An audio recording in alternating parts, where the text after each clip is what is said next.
আসসালামু আলাইকুম গাইস, কেমন আছেন আপনারা? আজকে আমরা রান্না করব গরুর বট। চলুন কিভাবে করি। প্রথমে আমি বট একদম পরিষ্কার করে ধুয়ে কেটে বেছে একটা সুন্দর করে বেছে নিয়েছি, পরিষ্কার করে নিয়েছি। তারপর গরম পানি দিয়ে হালকা ধুয়ে নিয়েছি। তারপর দিলাম লবণ আর লেবুর রস দিয়ে একদম ভালো মতো মাখবো, তাহলে বটের যে একটা গন্ধ থাকে ওটা চলে যাবে। এবার কাঁচামরিচ, পেঁয়াজ, তারপরে টমেটো কুচি, আদা রসুন বাটা, হলুদ, গুঁড়ামরিচ আর একটা মশলা তৈরি করব। এই যে গোটা মশলা বেটে নিব বা ব্লাইন্ডার করে নিতে পারেন আপনারা। আমি অবশ্য ব্লাইন্ডার করে নেব। এই যে মেথি, জিরা, লং, গোলমরিচ, তেজপাতা, দারচিনি, এলাচ সব কিছু একসাথে গুঁড়ো করে নিব।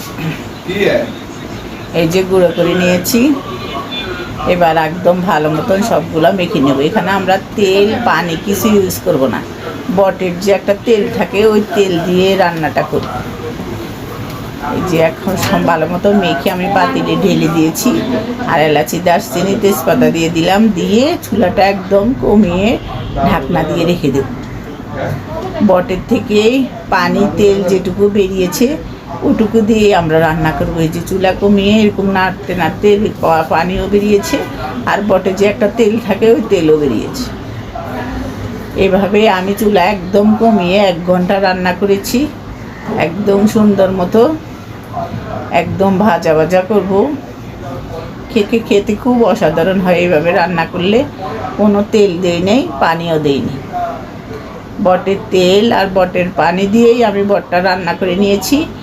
এভাবে আপনারা রান্না করে খাবেন, খুব স্বাস্থ্যসম্মত, খেতেও ভালো লাগবে, কোনো রকমের গ্যাস হবে না, শরীরও ভালো থাকবে। কতক্ষণ পর পরই আমি ঢাকনা দিয়ে রেখেছি, আবার ঢাকনা তুলে ভালো মতো নেড়ে দিয়েছি। এভাবে করতে করতে যখন ভাজা ভাজা হয়ে যাবে তখন আমি নামিয়ে নিয়েছি। যে দেখুন, রুটি দিয়ে, ভাত দিয়ে, পরোটা দিয়ে, সব যে কোনো যেটা দিয়ে ইচ্ছা আপনারা খেতে পারবেন। এভাবে রান্না করে নেবেন। আজ এ পর্যন্ত, আল্লাহ হাফেজ।